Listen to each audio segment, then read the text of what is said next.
கிறிஸ்துவுக்குள் பிரியமானவர்களே, கர்த்தராகிய இயேசு கிறிஸ்துவின் நாமத்தினால் உங்கள் அனைவருக்கும் என் அன்பின் வாழ்த்துதலை தெரியப்படுத்துகிறேன். கர்த்தர் இன்று உங்களுக்காக கொடுக்கும் அதிசயமான வசனம் உபாகமம் 33வது அதிகாரம் 7வது வசனம். அவனுடைய சத்துருக்களுக்கு அவனை நீங்களாக்கி விடுவிக்கிற சகாயராய் இருப்பீராக என்றான். ஹல்லேலூயா. பிரியமானவர்களே, கர்த்தராகிய தேவன் நம்மை சத்துருக்களின் எல்லா தீங்கான செயல்களுக்கு நம்மை விலக்கி நம்மை விடுவிக்கிற சகாயராய் இருக்கிறார். அதாவது நம்மை பாதுகாக்கிறவராய் இருக்கிறார். நமக்கு அவர் கேடகமாக, துருகமாக, அனுகூலமான துணையாக இருக்கிறார். ஹல்லேலூயா. இன்று கர்த்தர் உங்களுக்கு இன்று இந்த வாக்குத்தத்த வசனத்தை கொடுத்து நீங்கள் விசுவாசிக்கும் போது அதை அப்படியே உங்களுடைய வாழ்க்கையில் கிரியை செய்கிறவராய் இருக்கிறார். யாத்ராகமம் 6வது அதிகாரம் 7வது வசனத்தின்படி, உங்களை எனக்கு ஜனங்களாக சேர்த்து கொண்டு உங்களுக்கு தேவனாயிருப்பேன். உங்கள் மேல் எகிப்தியர் சுமத்தின சுமைகளை நீக்கி உங்களை விடுவிக்கிற உங்கள் தேவனாகிய கர்த்தர் நான் என்று அறிவீர்கள். ஹல்லேலூயா. பிரியமானவர்களே, முதல் பகுதியை பாருங்க. உங்களை எனக்கு ஜனங்களாக சேர்த்து கொண்டு உங்களுக்கு தேவனாயிருப்பேன். அதாவது நீங்கள் ஒவ்வொருவரும் கர்த்தரால் தெரிந்து கொள்ளப்பட்டவர்கள். அவர் உங்களுடைய தேவனாக இருக்கிறார். அது மாத்திரமல்ல, தீங்கான காரியங்கள் பிசாசானவன் உங்களுக்கு விரோதமாக கொண்டு வரும் பொழுது கர்த்தராகிய தேவன் அந்த சுமைகளை நீக்கி உங்களை விடுவிக்க வல்லவராய் இருக்கிறார். கடைசி லைனை பாருங்க. உங்கள் தேவனாகிய கர்த்தர் நான் என்று அறிவீர்கள். அதாவது கர்த்தர் உங்களுடைய வாழ்க்கையில் நன்மை செய்வதை நீங்கள் அதை பெற்றுக்கொண்டு அதை உணர்ந்தவர்களாய் நீங்கள் ஜீவனுள்ள சாட்சியாய் இருப்பீர்கள். ஹல்லேலூயா. அது மாத்திரமல்ல, இது கர்த்தரால் நடந்ததென்று நீங்கள் அறிந்து கொள்வீர்கள். 2 சாமுவேல் 22வது அதிகாரம் 49வது வசனத்தின்படி, அவரே என் சத்துருக்களுக்கு என்னை விலக்கி விடுவிக்கிறவர். எனக்கு விரோதமாய் எழும்புகிறவர்கள் மேல் என்னை உயர்த்தி கொடுமையான மனுஷனுக்கு என்னை தப்புவிக்கிறீர். ஹல்லேலூயா. பிரியமானவர்களே, இன்னைக்கு இந்த உலக வாழ்க்கையில உங்களுக்கு விரோதமாக எழும்புகிற மனிதர்கள் வழி வருகிற பிரச்சனைகளும் சத்துருக்கள் வழி வருகிற பிரச்சனைகளையும் கர்த்தர் தாமே உங்களை விடுதலையாக்கி அதிலிருந்து உங்களை விலக்கி உங்களுக்கு விரோதமாக எழும்புகிறவர்கள் மேல் உங்களை உயர்த்தி கொடுமையான மனுஷனுக்கு உங்களை தப்புவிக்கிறார். ஹல்லேலூயா. பிரியமானவர்களே, நீங்கள் விசுவாசிக்கும் போது கர்த்தராகிய தேவன் உங்களுக்கு அற்புதத்தை காண கிருபை செய்வார். ஹல்லேலூயா. பிரியமானவர்களே, நம்முடைய தேவன் நம்மளை விடுவிக்கிற தேவனாக இருக்கிறார். நம்மை தப்புவிக்கிற தேவனாக இருக்கிறார். எதிலிருந்து விடுவிக்கிறார் என்பதை நாம் இன்று வேத வசனங்கள் மூலமாக 3 காரியங்களில் அறிந்து கொள்ள போகிறோம். முதலாவது, ஆத்ம அழிவிலிருந்து. ஆதார வசனம் 66வது சங்கீதம் 9வது வசனம். அவர் நம்முடைய கால்களை தள்ளாட ஒட்டாமல் நம்முடைய ஆத்மாவை உயிரோடே வைக்கிறார். ஹல்லேலூயா. பிரியமானவர்களே, நம்முடைய ஆத்மாவை கர்த்தர் உயிர்ப்பிக்கிறவராயிருக்கிறார். பாதாளத்தின் ஆவிகள் நம்மிடத்தில் போராடாதவாறு நம்மை அவர் தப்புவிக்க வல்லமையுள்ள தேவனாக இருக்கிறார். 16வது சங்கீதம் 10வது வசனம் இப்படியாக சொல்லுகிறது, நம்முடைய ஆத்மாவை பாதாளத்தில் இறங்க ஒட்டாதிருக்கிறார் என்று. பிரியமானவர்களே, நம்முடைய ஆத்மாவை அவர் பாதுகாத்து பாதாளத்தின் ஆவிகளுக்கு தப்புவிக்கிறார். முதல் பகுதியை பாருங்க. நம்முடைய கால்களை அவர் தள்ளாட விடாமல், அதாவது நாம் வழிவிலகி போகாதபடிக்கு கர்த்தர் நம்மை பாதுகாக்கிறார். அது மாத்திரமல்ல, நாம் தடுமாறி விழுந்து போகாதபடிக்கு கர்த்தர் நம்மை பாதுகாக்கிறார். 35வது சங்கீதம் 17வது வசனம் இப்படியாக சொல்லுகிறது, ஆத்மாவை அழிவுக்கு தப்புவிக்கிறார். பிரியமானவர்களே, நம்மை ஒருவர் காப்பாற்ற முடியும் என்றால் இந்த உலகத்தில் அது கர்த்தராகிய இயேசு கிறிஸ்துவால் மாத்திரமே முடியும். இன்னைக்கு நீங்க அநேக பேர் வெவ்வேறு விதமான பிரச்சனைகள், சூழ்நிலைகள் வழி கடந்து வந்திருப்பீங்க. ஆனா கர்த்தராகிய தேவன் உங்கள் அனைவரையும் விடுதலையாக்க வல்லமையுள்ள தேவனாக, தீமைக்கு உங்கள் ஆத்மாவை தப்புவிக்க அவர் இன்றும் ஜீவனுள்ள தேவனாக இருக்கிறார். ஹல்லேலூயா. இரண்டாவது, அந்தகார வல்லமை நின்று கர்த்தர் உங்களை விடுவிக்கிறார். ஆதார வசனம் 1 பேதுரு 2வது அதிகாரம் 9வது வசனம். நீங்களோ உங்களை அந்தகாரத்தினின்று தம்முடைய ஆச்சரியமான ஒளியினிடத்திற்கு வரவழைத்தவருடைய புண்ணியங்களை அறிவிக்கும்படிக்கு தெரிந்து கொள்ளப்பட்ட சந்ததியாயும் ராஜரிகமான ஆசாரிய கூட்டமாயும் பரிசுத்த ஜாதியாயும் அவருக்கு சொந்தமான ஜனமாயும் இருக்கிறீர்கள். ஹல்லேலூயா. பிரியமானவர்களே, இந்த வசனத்தின்படி தேவன் நம்மை அந்தகாரத்தில் நின்று வரவழைத்திருக்கிறார். அது மாத்திரமல்ல, அவர் ஆச்சரியமான ஒளியினிடத்திற்கு, அதாவது நாம் ஒவ்வொருவரும் ஜீவனுள்ள தேவன் யார் என்பதை அறிந்து கொள்ளத்தக்கதாக பாவத்தில் விழுந்து கிடந்து, அதாவது அந்தகார இருளில் சூழப்பட்டு நாம் இருக்கும் பொழுது ஆச்சரியமான ஒளியினிடத்தில் நம்மை அழைத்து வந்திருக்கிறார். நாம் முதலாவது என்ன செய்ய வேண்டும்? அவருடைய புண்ணியங்களை அறிவிக்கும்படிக்கு நாம் தெரிந்து கொள்ளப்பட்ட சந்ததியாயும் ராஜரீகமான ஆசாரிய கூட்டமாயும் பரிசுத்த ஜாதியாயும் இருக்கிறோம். பிரியமானவர்களே, கர்த்தருடைய நாமத்தை நாம் மகிமை செலுத்துகிறவர்களாய் இருக்க வேண்டும். அவருக்கு சொந்தமான ஜனமாக நாம் இருக்கிறோம். பிரியமானவர்களே, அந்தகார வல்லமைக்கு நம்மை தப்புவித்து நம்மை விடுதலையாக்கி இருக்கிறார். இன்னைக்கு அநேக பேர் ரட்சிக்கப்பட்ட பின்பும் மீண்டும் அவர்கள் பழைய பாவங்களுக்கு உட்பட்டு அந்த இருளை நோக்கி போகிறதை நம்ம அறிந்து கொள்ளலாம். பிரியமானவர்களே, இவ்விதமான காரியங்களில் நம்முடைய வாழ்க்கையில் உடன்படாதவாறு நாம் நம்முடைய ஜீவனை, நம் ஆத்மாவை நாம் பாதுகாத்து கொள்ள வேண்டும். மார்க் 7வது அதிகாரம் 22வது வசனம் இப்படியாக கூறுகிறது, அந்தகார கிரியைகளுக்கு நாம் உடன்படக்கூடாது என்று.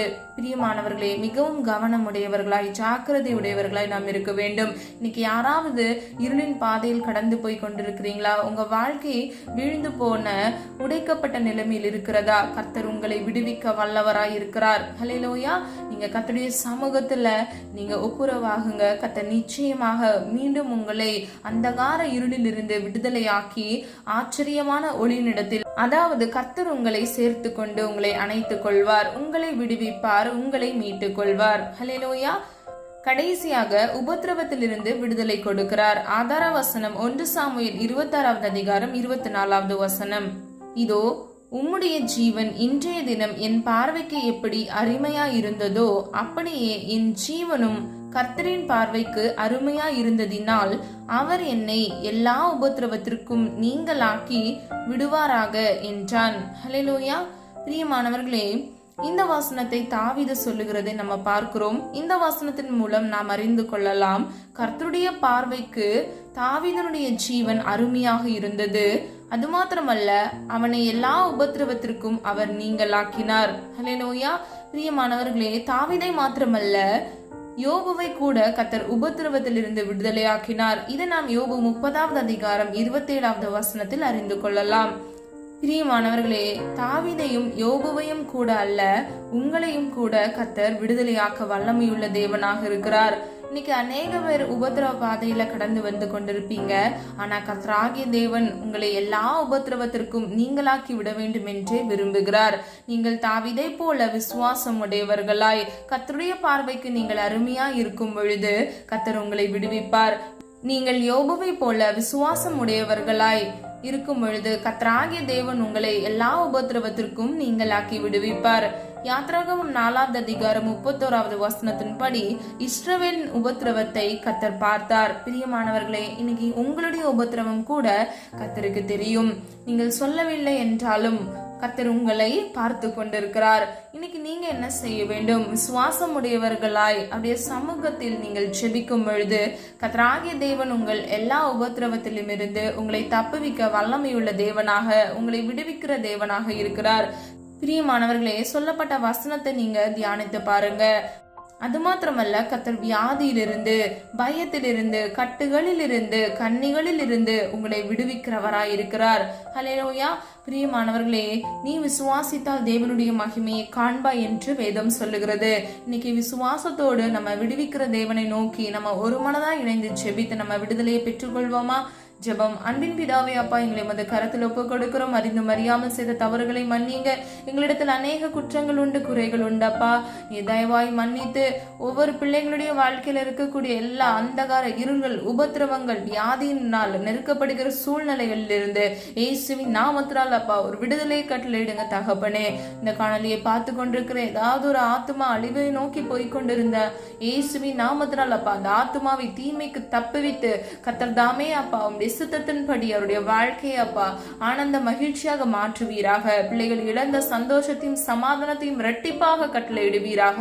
அநேக பேர் வாழ்க்கையில் இருக்கக்கூடிய எல்லா குழப்பங்கள், வீணான பயங்கள் இயேசுவின் வல்லமையுள்ள நாமத்தினால் நிர்மூலம் ஆவதாக.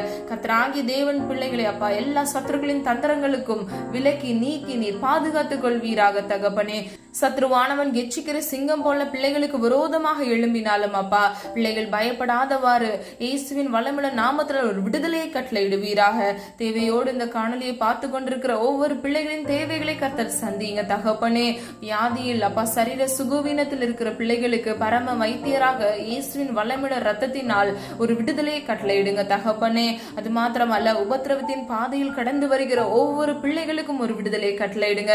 யார் என்னை விடுதலையாக்குவார் என்று அப்பா கண்ணீரோடு அப்பா உம்முடைய சமூகத்தில் விண்ணப்பத்தை வைத்து விடுதலைக்காக காத்து கொண்டிருக்கிற ஒவ்வொரு பிள்ளைகளுக்கும் விடுதலையை கட்டளையிடுவீராக தகப்பனே. குமாரன் விடுதலையாக்கினால் மெய்யாகவே விடுதலையாவீர்கள் என்று வேதம் சொல்லுகிறது அப்பா. சத்துருக்களுக்கு அவர்களை நீங்களாக்கி தப்புவிக்கிற சகாயர் நீர் ஒருவரே தகப்பனே. உண்மையே நோக்கி பார்க்கிறோம் அப்பா. உண்மை நோக்கி பார்த்த முகங்கள் வெக்கப்பட்டு போவதில்லை தகப்பனே. ஒரு விடுதலையை கட்டளையிடுங்க. எல்லா பலவீனங்கள், எல்லா சத்துருக்களின் தந்திரங்கள், வாழ்க்கையில் இருக்கக்கூடிய முன்னேற்ற தடைகள், பிள்ளைகளுடைய வாழ்க்கையில் ஆசீர்வாதத்துக்கு தடையாக இருக்கிற எல்லா காரியங்கள் இயேசுவின் வல்லமுள்ள நாமத்தினால் நிர்மூலமாக்கி போடுவீராக. கர்த்தருடைய பிரசன்னம் பிள்ளைகளை சூழ்ந்து கொள்ளட்டும் அப்பா. எந்தெந்த இடங்கள்ல இருந்து என்னோடு இணைந்து ஜெபிக்கிறார்களோ ஒரு விடுதலையை அப்பா இயேசுவின் நாமத்தினால் கட்டளையிடுவீராக அப்பா. ஒரு ஆத்துமா கூட வீணிலே போக கூடாதுப்பா, வழி தப்பி போக கூடாது தகப்பனே. கர்த்தர் உம்முடைய கரம் அப்பா உம்முடைய பிள்ளைகளை சூழ்ந்து கொள்ளட்டும் அப்பா. பிள்ளைகளை தாங்கி தேற்றுங்க தகப்பனே. அப்பா, நீர் வைத்திருக்கிற உம்முடைய பிள்ளைகளுக்கு என்று பிரத்யட்சமாய் வைத்திருக்கிற வாக்குத்தத்தம் அவருடைய வாழ்க்கையில நிறைவேறுவதாக. எல்லா சூழ்நிலைகள், தடைகளில் இருந்து ஒரு விடுதலை உண்டாவதாக. இயேசுவின் வல்லமையுள்ள நாமத்தினாலும் இயேசுவின் வல்லமையுள்ள ரத்தத்தினாலும் நாங்கள் ஜெபிக்கிறோம் தகப்பனே. அப்பா, நாங்கள் விசுவாசத்தோடு ஜெபிக்கிறோம் அப்பா. ஜெயத்தை நாங்கள் பெற்றுக்கொள்கிறோம் அப்பா. நாங்கள் விசுவாசிக்கிறோம் தகப்பனே. கர்த்தர் தாமே நீர் அப்படியே செய்கிறீர், அதற்காக நன்றி. இம்மட்டும் காத்து வழிநடத்தி வந்த தேவன் இனி வரும் நாட்களின் கண்மணி போல் பாதுகாத்துக் கொள்ளுங்கப்பா. போக்கிலும் வரத்திலும் கர்த்தர் தாமே கூட இருந்து அப்பா பிள்ளைகளை வழிநடத்தி சொல்லுங்க. உங்களுடைய சித்தம் செய்ய கிருபை செய்யுங்க. ஜீவனுள்ள சாட்சியாய் மாற்றுங்க. ஒவ்வொருவரும் அப்பா அவருடைய வாழ்க்கையில விடுதலையை பெற்றுக்கொண்டு அப்பா சந்தோஷமாக சமாதானமான வாழ்க்கையை பெற்றுக்கொள்ள இயேசுவின் நாமத்தினால் கிருபை செய்யுங்க. ஒவ்வொரு பிள்ளைகளையும் பேர் பெற ஆசீர்வதிக்கும்படியாய் ஜெபிக்கிறேன். உம்முடைய நாமம் மாத்திரம் மகிமைப்படுவதாக. இயேசுவின் மூலம் ஜெபிக்கிறோம் பிதாவே, ஆமீன். கர்த்தராகிய தேவன் தாமே உங்களுடைய வாழ்க்கையை வெளிச்சமாய் மாற்றி கர்த்தர் உங்களை எல்லா சத்துருக்களின் போராட்டங்களுக்கும் விடுதலையாக்கி உங்களை மீட்டு கொண்டு உங்களை ஆசிர்வதித்து பாதுகாப்பாராக. God bless you.